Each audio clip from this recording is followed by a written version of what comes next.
그때 아람 왕이 이스라엘과 더불어 싸우며 그의 신복들과 의논하여 이르기를 우리가 아무데 진을 치리라 하였더니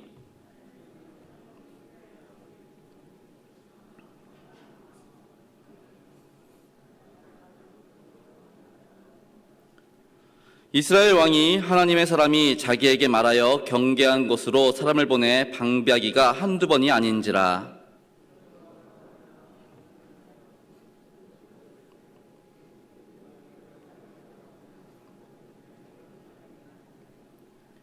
그 신복 중에 한 사람이 이르되 우리 주 왕이여 아니로소이다. 오직 이스라엘 선지자 엘리사가 왕이 침실에서 하신 말씀을 이스라엘의 왕에게 고하나이다 하는지라.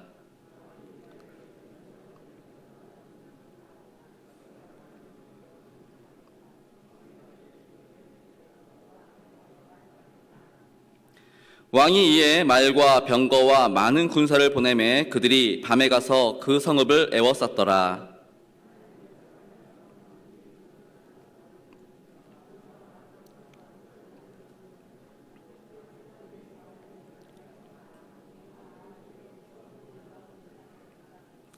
대답하되 두려워하지 말라. 우리와 함께한 자가 그들과 함께한 자보다 많으니라 하고 함께 읽겠습니다. 기도하여 이르되 여호와여 원하건대 그의 눈을 열어서 보게 하옵소서 하니 여호와께서 그 청년의 눈을 여심해 그가 보니 불말과 불병거가 산에 가득하여 엘리사를 둘렀더라. 아멘. 제가 지난번에는 수요일날 설교를 하면서 셀프 블레싱이라는 걸 제가 가르쳐 드린 적이 있습니다. 혹시 영상을 통해서나 한 이 시간을 통해서 보신 분들은 다시 한번 복습하는 시간 갖도록 하겠습니다. 나는 하나님의 최고의 작품입니다. 안 따라 하시는 분들은 안 보신 분들이야. 다시. 나는 하나님의 최고의 작품입니다. 두 번째는 나는 우주산업 주식회사 하 회장님의 아들입니다. 길지요. 우주산업 주식회사 하 회장님 아들, 딸입니다. 예. 제가 이걸 자꾸 하는 이유는요, 우리가 날마다의 삶 속에서 아침에 출근할 때 또는 자녀들을 학교 보낼 때 아니면 남편 출근시킬 때 이렇게 축복해주면 참 좋을 것 같다라고 생각을 해서 이렇게 축복의 인사를 나누고 시작을 합니다. 날마다 우리 삶이 하나님 보시기에 기쁨이 되는, 그리고 하나님의 자녀로 살아가실 수 있는 일산 명성교회 성도님들 되실 수 있기를 바랍니다. 어떤 가정에서 가정 예배를 드리던 중에 있었던 일이라고 합니다. 이제 아빠가 아이한테 이제 예배를 드리면서 다윗과 골리앗에 대한 이야기를 하기 시작했어요. 그래서 골리앗은 거의 한 3m 되는데 갑옷으로 둘렀고 칼과 창과 막 완벽한 무기체계를 가진, 그리고 창도 한번 휘두를 때마다 휑휑 소리 나면서 주변에만 가까이 가도 날아갈 정도로 장사였어. 그런데 반면에 다윗은 이제 막 17살, 18살쯤 됐는데 크면 얼마나 크겠어. 그리고 사울왕이 준 갑옷이 안 맞아가지고 그것도 벗고 그냥 거의 맨몸으로 나왔는데 무기라고는 조약돌 5개, 그리고 돌팔매. 용감하게 골리앗을 향해 나가는 거야.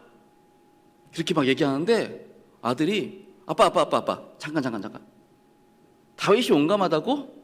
아이 아빠 골리앗이 용감한 거지.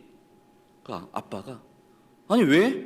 아까 말했잖아. 골리앗은 3m나 되고 갑옷도 완벽하게 두르고 얼마나 강한데 그에 비해서 다윗은 조그맣고 무기도 없잖아. 그러니까 다윗이 용감한 거지. 그랬더니 아들이 하는 말이 아빠는 하나도 몰라. 뭘 몰라. 아니 아무리 힘이 있고 크면 뭐해. 하나님이 없으면 꽝이지. 하지만 다윗은 하나님 믿고 나아갔으니 오히려 골리앗이 용감한 거지. 그렇게 얘기했다고 합니다. 이 이야기를 들으면서, 이 이야기를 좀 생각하시면서 오늘 말씀을 좀 들으시면서 과연 나의 믿음은 골리앗처럼 내 힘만 의지하는지 아니면 다윗처럼 하나님을 의지하는지 생각해 볼 수 있는 시간 가지실 수 있기를 바랍니다. 오늘 본문의 내용은 우리가 너무나 잘 알고 있는 내용이지요. 아람 왕이 이스라엘과 싸우면서 언제든지 그 이스라엘 치려고 막 준비를 합니다. 공격을 다 해가지고 매복을 시킵니다. 그런데 어떻게 매복 장소를 정확하게 알고 뒤에서 기습을 해요, 이스라엘 군대가. 그것도 한두 번이 아니에요. 그러니까 아람 왕이 자기 부하들을 다 부릅니다. 불러가지고, 야, 너희들 중에 혹시 나를 배반한 사람 있는 거 아니야? 첩자 있는 거 아니야? 불어. 안 그러면 싹 다 죽을 줄 알아. 이제 막 으름장을 놉니다. 그러니까 어떻게 해요? 아니, 그게 아니고요, 왕이시여, 저 이스라엘에 엘리사라는 사람이 있는데 저희가 알아보니까 이 왕께서 침실에서 비밀이 하는 이야기까지 다 듣고 이스라엘의 왕에게 고하더라고요. 어떻게 그게 가능해? 몰라요. 그런데 가능해요. 그러니까 어떻게 해요? 야, 이스라엘 왕 칠 게 아니라 누구부터? 엘리사부터 치자. 엘리사 어디 있어? 또 이제 첩자를 다 보냈죠. 그랬더니 왕이시여, 엘리사가 지금 도단성에 있답니다. 그래? 야, 기습. 그래서 밤사이에 도단성으로 갑니다. 근데 얼마나 많이 갔는지 도단성을 삥 둘러 완전 포위, 개미 한 마리도 못 지나가게 완전 포위해 버리게 되죠. 아침에 엘리사의 사원이 일어납니다. 그리고 신선한 공기를 마시기 위해 성 위에서 이제 쫙 기지개를 펴고 딱 보는데 누가 있어요? 아람 왕의 군대가 뺑 둘러서 있습니다. 헉, 죽었다. 그래서 이 사환이 지금 부랴부랴 달려갑니다. 엘리사를 찾아갑니다. 그리고 하는 말, 엘리사님 큰일 났어요. 우리가 죽게 됐어요. 왜? 와보세요. 저 밖에 보세요. 아람 왕의 군대가 우리를 삥 둘렀다고요. 빠져나갈 구멍이 없어요. 어떡하지요? 여기 성경에 보면 내 주여, 그렇게 탄식하잖아요. 근데 엘리사는 아무렇지도 않아요. 그게 뭐, 저게 뭐. 그리고 오늘 내용에 보면은 왜 엘리사가 아무렇지도 않은지에 대한 이야기를 하게 되죠. 그러면서 엘리사가 사환을 위해서 기도해 줍니다. 뭐라고요? 하나님, 내가 보는 것 얘도 보게 해주세요. 눈을 열어서 보게 해주십시오. 기도합니다. 그랬더니 눈이 딱 뜨였는데 뭐가 보여요? 불말과 불병거보다 아람 왕의 군대보다 더 많은 불말과 불병거가 보이기 시작합니다. 아니, 적보다 우리 편이 더 많은 게 보이기 시작합니다. 그때서야 안심이 되죠. 사실은 상황은 바뀐 거 하나도 없어요. 그렇죠? 여전히 아람 왕의 군대가 포위하고 있어요. 근데 상황 바뀐 게 없는데 뭐가 달라졌어요? 내 보는 눈이 바뀌니까 상황이 역전되더라는 것이죠. 오늘 말씀의 제목을 그래서 오늘 본문에 나와 있는 눈을 열어서 보게 하옵소서로 정했습니다. 그럼 우리가 봐야 할 것, 우리가 눈을 열어서 봐야 할 것이 과연 무엇이겠느냐라는 것이죠. 먼저 우리 엘리사의 사원 잠깐 생각해 보겠습니다. 엘리사의 사원이라는 것은 엘리사를 따라다니면서 엘리사의 심부름도 하고 엘리사의 필요를 채워주기도 하고 또 엘리사가 어디 갈 때 미리 좀 답사도 가서 준비하고 또 주변에 있는 사람들 통해서 음식도 받아서 공급해주기도 하고 그러니까 모든 일을 그러니까 엘리사를 따라다니면서 엘리사를 돕는 사람입니다. 이런 사람은 엘리사를 하루 이틀 따라다니는 게 아니라 오랫동안 따라다니죠. 그럼 엘리사와의 사원은 하나님을 알아요, 몰라요? 당연히 알죠. 왜? 엘리사를 통해서 얼마나 많은 하나님의 역사를 체험했겠어요. 그런데 지금 뭘 봤어요? 아람 왕의 군대가 도단성을 꽉 에워싸고 있는 모습을 보는 순간 하나님은 보이지 않아요. 뭐만 보여요? 아람 왕의 군대만 보이기 시작해요. 그러니까 엘리사에 가서 내 주여, 우리가 어떻게 합니까? 어찌하리까? 이런 말을 합니다. 우리도 이런 말 많이 하지 않아요? 요새 코로나19 때문에 하나님, 우리를 둘러싸고 있는 이 코로나 바이러스 어떡하죠? 하나님, 왜 우리에게 이런 일들이 일어나고 있죠? 지금 이 도단성에 있는 엘리사의 사환 네, 그 말과 오늘날 현실에 처해 있는 코로나19로 인해서 어려움 당하고 있는 우리의 모습, 그리고 우리의 말들과 크게 다르지 않는 것을 볼 수 있습니다. 중요한 것은 엘리사는 근데 뭘 보고 아무렇지도 않았냐는 것이죠. 우리가 눈을 열어서 봐야 하는 것은 모든 상황과 조건, 그리고 우리가 처한 형편, 이 모든 것들보다 더 크신 하나님을 볼 수 있어야 한다라는 것이죠. 그래서 우리가 기도할 때마다, 아침마다 또 이렇게 기도할 때마다, 하나님, 오늘도 코로나19는 여전히 그대로입니다. 그러나 우리의 눈을 열어서 하나님을 바라볼 수 있게 해주십시오. 코로나19보다 더 크신 하나님, 우리의 환경과 우리의 조건과 우리의 형편을 뛰어넘는 하나님, 그 하나님을 볼 수 있게 해주십시오 라고 기도할 수 있어야 할 줄 믿습니다. 사실 이 기도가 뭐냐? 저는 기도가 망원경이라고 생각을 합니다. 무슨 망원경? 아무리 멀리 있어도 망원경을 딱 보면은 바로 앞에 있잖아요. 마치 하나님이 우리 눈앞에 보이지 않고 막 상황과 형편과 조건이 우리를 둘러싸고 있어서 하나님이 너무 멀리 있는 것 같고 잘 안 보이는 것 같을 때 기도하면 어떻게 돼요? 끌어당기는 거죠, 하나님을. 그래서 바로 내 앞에, 크고 위대하신 그 하나님을 바로 내 앞에 두는 것, 이것이 바로 기도의 힘이라고 생각을 합니다. 새벽에 몇 시나 와주세요. 하나님을 내 앞에 두고 그 크신 하나님만 바라보실 수 있기를 바랍니다. 성경을 읽다 보면은 재미있는 게 있습니다. 보면은 반복적인 것들이 많이 나와요. 그런데 그 중에 하나가 뭐냐? 이런 어려운 상황을 만났을 때 반복적으로 하는 패턴들이 있다라는 거지요. 그러니까 하나님의 위대하심을 바라보지 못하는 사람들은 어려움을 만날 때마다 툭 하면 하는 말, 원망하고 탄식하고 불평하고 그러더라는 거죠. 사실 생각해 보세요. 이스라엘 백성들이 40년 광야 기간 동안 하나님의 위대하심을 눈앞에서 보잖아요. 불기둥과 구름기둥으로 함께 해주셨지요. 만나와 메추라기로 함께 해주셨지요. 때를 따라 물을 공급해 주셨지요. 그 40년 동안 옷도 해지지 않고 발도 부르트지 않고 그렇게 지키시고 보호하시고 하나님께 함께 하심을 날마다 눈을 뜨면 봤는데, 그럼에도 불구하고 뭐해요? 원망하고 불평하더라는 거예요.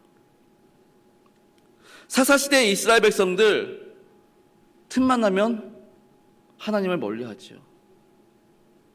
그리고 아이성 전쟁에서 패했을 때 또 하나님을 향해서 원망하고 불평하지요. 히스기야 시대 때 사내립 군대가 쳐들어오니까 또 다들 막 힘들어하지요. 불평하지요. 예수님의 제자들 갈릴리의 풍랑 앞에서 모든 것을 다 포기해버리지요. 그리고 예수님께서 돌아가시자 제자들 역시 뿔뿔이 흩어졌던 모습들도 우리는 알고 있습니다.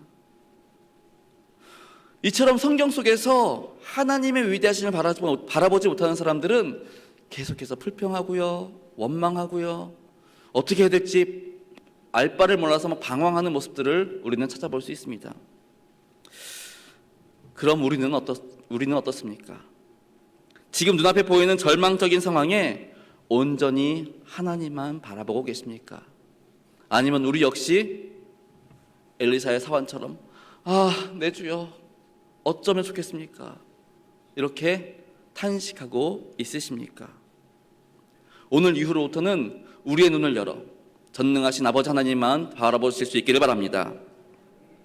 눈을 열어 하나님을 볼 수 있었던 엘리사는 엘리사의 사환과 똑같은 상황이었죠. 똑같이 아람 군대에게 둘러싸여져 있었습니다. 하지만 그 상황 속에서 두려워하지도 탄식하지도 않았다라는 것이죠. 왜냐하면 하나님이 지금 이 상황보다 이것보다 더 위대하신 분이신데 뭐가 두려워? 하나님이 내 편이신데, 하나님이 나와 함께 하시는데 이까짓 건 뭐? 그랬던 모습들을 볼 수 있겠죠. 그래서 보면은 두려워하지 말라, 우리와 함께한 자가 그들과 함께한 자보다 많으니라 라고 이야기하는 것들을 볼 수 있습니다.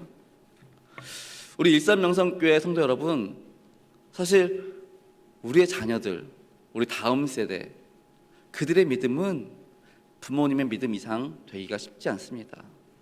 제가 무슨 말씀 드리려고 하냐면요, 만약 우리 자신이 믿음이 되게 좋다라고 또는 나는 괜찮다라고 생각하신다면 우리 자녀들을 보시기 바랍니다.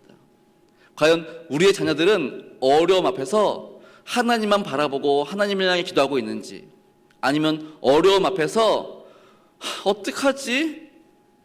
이러고 있는지. 만약 내 자녀들이 힘들고 어려운 상황에서 기도의 자리에 있지 않고 어떻게 하면 좋아? 뭘 해야 되지? 나 좀 도와줘. 원망하고 불평하고 짜증내고 이런 모습을 보인다면 그게 어쩌면 우리의 모습일 수도 있다라는 사실을 기억하시고, 먼저 부모된 우리가 하나님만 바라보실 수 있기를 바랍니다. 특별히 다음의 말씀들을 보시면서 믿음으로 기도하시면 좋겠습니다. 이사야 43장 2절 3절 말씀 우리 함께 읽겠습니다. 시작. 내가 물 가운데로 지날 때에 내가 함께 할 것이라. 강을 건널 때에 물이 너를 침몰하지 못할 것이며 내가 불 가운데로 지날 때에 타지도 아니할 것이요 불꽃이 너를 사르지도 못하리니 대저 나는 여호와 내 하나님이요 이스라엘의 거룩한 이요 내 구원자임이라. 아멘. 우리 한 절만 더 읽겠습니다. 시편 27편 3절 시편 27편 3절 말씀 함께 읽겠습니다. 시작. 군대가 나를 대적하여 진칠지라도 내 마음이 두렵지 아니하며 전쟁이 일어나 나를 치려할지라도 나는 여전히 태연하리로다. 아멘.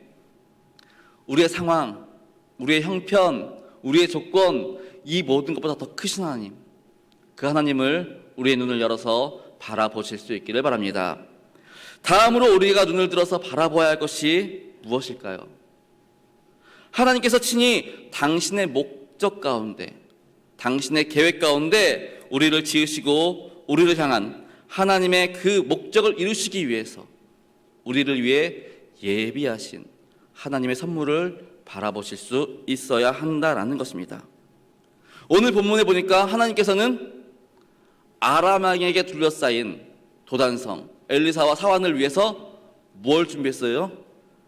불말과 불병거를 준비해 놓으셨다라는 것이지요. 엘리사는 불말과 불병거를 볼 수 있었기 때문에 당황하거나 두렵거나 떨리지 않을 수 있었습니다. 하나님이 나를 위해 이미 불말과 불병거를 예비해 놓으셨으니 두렵지 않죠. 근데 엘리사의 사환은 하나님이 준비하신 불말과 불병거를 볼 수 없으니 두렵고 떨립니다. 그래서 엘리사가 사환을 위해서 기도해 주게 되지요. 그 이후 사환 역시 더 이상 두렵거나 떨리지 않습니다. 우리가 감당할 수 없을 것만 같은 큰 시험과 어려움이 있지요. 특히 이 코로나 바이러스 같은 경우는 더욱더 그렇습니다. 많은 문제들이 우리가 살아가는 이 세상 가운데 존재하고 있습니다. 하지만 동시에 그 어려움 속에서도 우리는 희망을 발견할 수 있지요. 그래서 위기라는 말에는 위험과 기회라는 단어가 같이 들어있는 것을 볼 수 있습니다. 또 우리말에도 하늘이 무너져도 솟아날 구멍이 있다라는 말을 하는 것을 볼 수 있습니다. 그런 문제가 뭐죠?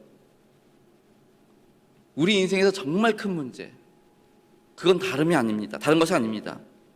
우리가 감당할 수 없을 것만 같은 큰 시험과 어려움, 많은 문제들이 산적해 있음에도 불구하고 돌파할 길이 있지만 그 길을 보지 못하는 것, 그게 큰 문제라는 것입니다. 그래서 진짜 문제는 어려움이 우리 가운데 찾아왔다라는 것이 아니라 그 어려움을 이겨낼 수 있는 길이 엄연히 존재함에도 불구하고 그 길을 찾지 않는다는데 어려움이 있다는 것이죠. 우리에게 그 문제 해결책은 어디 있습니까? 기도지요. 하나님 바라보는 거지요. 말씀 묵상하는 거지요. 근데 이것들을 제껴놓고 힘들다, 어렵다, 어떡할까 이러면 목회자로서는 참 안타깝다라고 밖에 생각할 수밖에 없습니다. 우리에게 이미 다 주셨잖아요. 말씀을 통해서 우리가 하나님의 진리를 발견하고 또 하나님의 방법들을 알아가고 우리를 위해서 예비하신 것들을 발견하실 수 있기를 바랍니다. 요한복음 9장에 보시면 나면서부터 맹인된 사람을 만나게 됩니다. 이 나면서부터 맹인된 사람을 향해서 제자들이 물어요. 예수님, 저 사람은 왜 나면서부터 맹인이에요? 부모님의 잘못 때문인가요? 아니면 본인의 잘못 때문인가요? 그때 예수님이 뭐라 그래요? 아니야. 하나님이 하실 일을 나타내 보이시기 위해서 그랬다라고 이야기를 합니다. 다시 말하면 제자들은 지금 뭘 묻고 있어요? 저 사람이 왜 눈이 먼 채로 태어났어요? 이유를 묻고 있습니다. 원인을 묻고 있습니다. 근데 예수님의 대답은 어떤 얘기예요? 하나님의 목적, 하나님의 계획에 대해서 지금 이야기하고 있다라는 것이지요. 엘리사의 사환 역시 마찬가지입니다. 왜 우리가 이런 어려움을 당하게 되었습니까? 왜 우리에게 이런 일이 생기는 겁니까? 이유에 대해서 묻고 있습니다. 그러나 엘리사는 그 이유가 아니라 하나님의 영광을 위한 것임을 그의 눈을 열어서 보게 해주더라는 것이지요. 우리가 잘 알고 있는 마태복음 7장 7절 8절 말씀 너무나 잘 알죠. 구하라 그리하면 주실 것이요 찾으라 그리하면 찾을 것이요 문을 두드리라 그리하면 열릴 것이니. 이 말씀을 우리가 목사님들을 통해서 이렇게 말씀을 들을 때 어떤 말씀을 들어요? 문이 열릴 때까지 두드리십시오. 구할 때까지, 찾을 때까지, 찾아낼 때까지 찾으십시오. 계속해서 하십시오 라는 말씀들을 합니다. 예, 그렇게 해야 되죠. 근데 우리가 이 말씀을 들을 때에 하나 잊고 있는 게 있어요. 우리가 아무리 찾고 아무리 구하고 아무리 문을 두드려도 하나님께서 준비해 놓으시지 않으면 찾아지겠어요? 구해지겠어요? 문이 열리겠어요? 그럼 예수님께서 구하라 찾으라 문을 두드리라 하신 이유는 뭐예요? 너희를 위해 다 준비해 놨어 미리. 그러니까 구해, 찾아, 두드려. 그러면 하나님이 예비하신 선물을 얻을 수 있게 될 거야 라는 말씀인 것이죠. 성도님들 혹시 어린 시절에 보물찾기 해보셨나요? 저는 어릴 때 참 보물찾기 많이 했던 것 같습니다. 근데 보물 찾다 보면은 안 보여요. 그래서 어떤 때는 없는 거 아니야? 다 찾은 거 아니야? 그럴 때가 있어요. 근데 나중에 보면은 선생님들이 100개를 숨겨놨대요. 근데 아이들은 한 60명이야. 그러면 하나씩 찾고 40개가 남잖아요. 근데 보면은 나중에 보면은 다 보면은 한 70개밖에 못 찾았어. 30개는 여전히 숨겨져 있는 거예요. 그러니까 우리 눈에 보이지 않지만 다 있어요. 숨겨져 있어요. 마찬가지예요. 우리의 삶 가운데 하나님께서 우리를 창조하시고 우리를 위해서, 우리의 삶을 위해서, 우리의 목적 가운데 하나님의 계획 가운데 이 땅에 보내시면서 우리의 필요한 것들을 적재적소에 다 예배해 놓으신 줄 믿습니다. 이제 우리가 해야 될 건 뭐지요? 구하고 찾고 두드림으로 우리의 눈을 열어서 하나님께서 우리를 위해 예비하신 선물들을 발견해 내는 것인 줄 믿습니다. 이제 말씀을 정리하려고 합니다. 처음 설교하면서 제가 했던 얘기 기억나시나요? 다윗과 골리앗. 누가 더 용감해요? 누가 더 용감해요? 누가 더 용감해요? 골리앗이 더 용감하지요. 사실 골리앗은 용감한 것이 아니라 무모했던 것입니다. 마찬가지로 마치 골리앗처럼 오늘도 우리 앞에 우리가 감당할 수 없을 것만 같은 큰 시험과 어려움, 우는 사자와 같이 덤벼드는 그 마귀, 사탄, 이것은 얼마나 무모한지 모릅니다.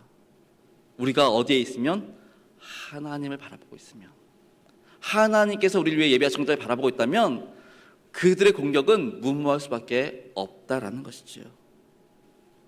성경에는 우리를 향한 하나님의 약속의 말씀들이 무려 3,600개 이상이 있다고 합니다. 우리 자녀들과 하루에 10개씩만 찾아도 1년 내내 찾을 수 있는 양이지요. 그래서 이제는 어떤 때라도, 어떤 상황, 어떤 조건, 또 어떤 형편에서라도 하나님의 약속을 찾고 그 약속의 말씀을 붙잡고 위대하신 하나님을 바라보며 우리를 위해 예비하신 하나님의 놀라운 선물들을 발견해달라고 기도할 수 있는 성도님들 되실 수 있기를 바랍니다. 그리하여 오늘도 우리를 위해 예비하신 하나님의 선물을 받아 누리며 시냇가에 심은 나무처럼 그리고 물된 동산처럼 우리 성도님들의 각 가정과 일산명성교회가 더욱더 풍성함을 누릴 수 있는 그러한 우리 교회, 우리 가정이 되기를 간절히 축원합니다. 기도하시겠습니다.